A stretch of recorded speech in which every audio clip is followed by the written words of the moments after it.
Cavs fans will be fired up when they hear what Donovan Mitchell had to say about this year's team, comparing them to a team of the past, and what a Cavs reporter had to say about this year's team, comparing them to a team of the past. Hey everybody, Billy Beebe back with you on Cavs Digest, excited to discuss everything happening with the 27-4 number one seed in the East, number one team in the NBA, Cleveland Cavaliers. Yes, they are playing at a high level. Their last game, they trounced the Nuggets. They continue to take care of business over and over and over, and they are fun to watch. Today, in our last video, we compared them to a team of Cavs past. Today, we are going to talk about who around the team, including Donovan Mitchell and a reporter, is comparing them to teams of NBA past. Make sure you subscribe. As the NBA season continues, as we go farther and farther and farther, we'll be in March, approaching playoffs. Trades will have been made. The Guardians will be headed to spring training, talking about who's going to play second base. The Browns will be talking draft. We will be talking about playoff basketball, championship terms, what this team is doing to be one of the best in the leagues. You want to ride with the Cavaliers, give the Cavaliers your attention, and Cavs Digest is the best way to do that. So subscribe and comment down below on this video. I think we're going to have a hot debate about if you like the comparisons made, if you don't like the comparisons made. I personally think it'll be pretty interesting to check that out. So excited to do that. There's an article right now up on The Athletic. Donovan Mitchell, again, I've said it many times, Cavs fans should cherish him. He's a very mature player. He's in his prime, playing really well, and he's guiding this team both on and off the court. So in this Athletic article, they kind of talked with him about the group the Cavaliers have and where he kind of views them in terms of how he's viewed his career, right? How he feels being a part of this team compared to his whole NBA career. And he said, hey, it's hard not to compare them to my time with the Utah Jazz. And this was the statement from Tony Jones of The Athletic. Mitchell sees the real similarities between this Cleveland team and that Jazz team. We're talking about the 17, 18, 19 Jazz teams that were dominating, especially the one in 2020 also. That best record in the West, number one seed, and really kind of came out of nowhere like this Cavaliers team. They had the naysayers with Mitchell and Mike Conley.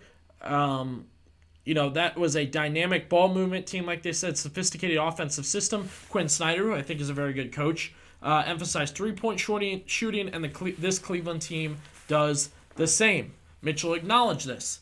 One thing to note before we jump all into this Donovan Mitchell comparison thing, he did talk about this Jazz team and kind of mention, hey, they didn't have an Evan Mobley-esque player, right? So it was Donovan Mitchell, Rudy Gobert, and, some very good pieces, but they didn't have a Evan Mobley-esque player to go with those big two. So already I think that gives a foot for the Cavaliers. Now, if you remember this team before, during, after the bubble, I mean, they were good.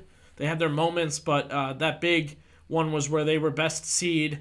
Mitchell missed that game winner, and they kind of choked a series to the Clippers, right? They got to the playoffs, the hype was there, and they choked in the second round.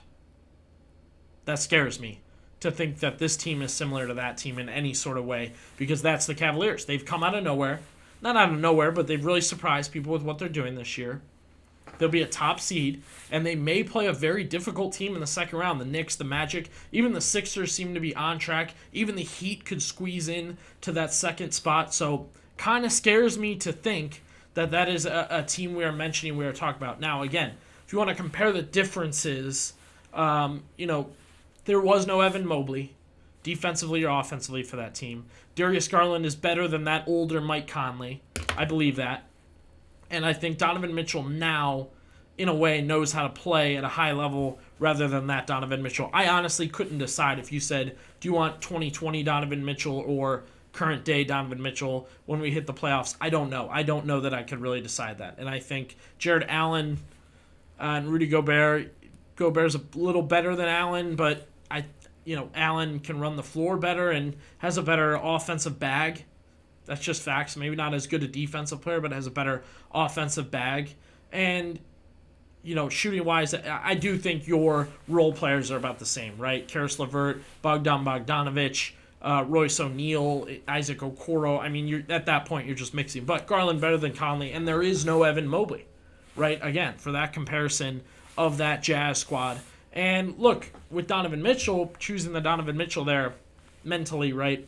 This is a more mature, more experienced, more advanced Donovan Mitchell with the present day Cavaliers. So that was the first comparison. You can go and read more about that on The Athletic, and Mitchell, what he kind of thinks the differences are in his career overall. The second comparison I saw to a team of NBA past, and I think fans are really going to like this one, get fired up about this one. Danny Cunningham talking about the Cavs are like the 2014-2015 NBA champion Golden State Warriors. They don't have an MVP, but everything else checks out. New coach, stylistic changes, great shooting, awesome depth, dynamic backcourt, all of it. I love reading that.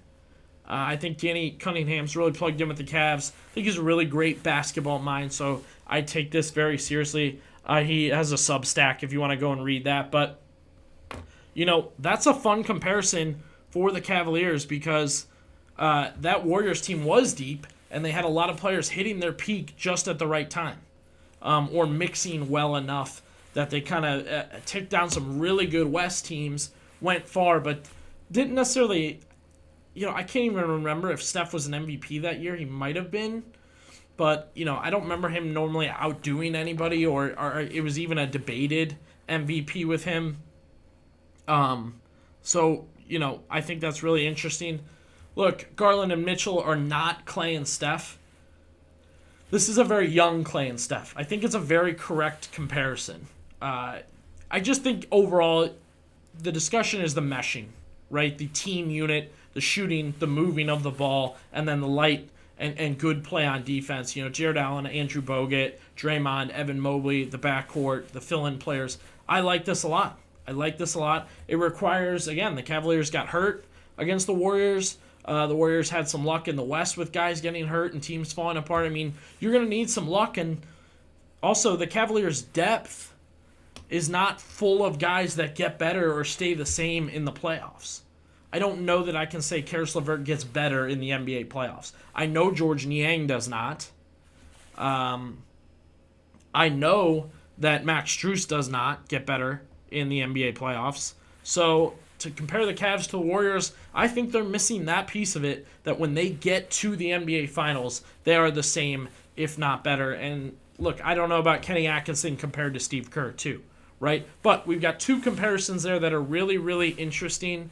I don't know if you like the Cavs being compared to that Jazz team, what kind of your thoughts are on that one. I definitely enjoy the Cavs being compared to that Warriors team, and I think they've gotten that experience out of the way, and with some things falling their way, because in the NBA you have to have some things fall your way to win an NBA championship, they could get it done. So as we talk more and more about the Cavaliers, be sure to subscribe. Best team in the East, best team in the NBA, rolling through teams. They'll play the Warriors tonight. I don't know if it's necessarily a test, West Coast time change, on the road, whatever you want to say about it. But season goes on. Things continue. More to talk about here on Cavs Digest.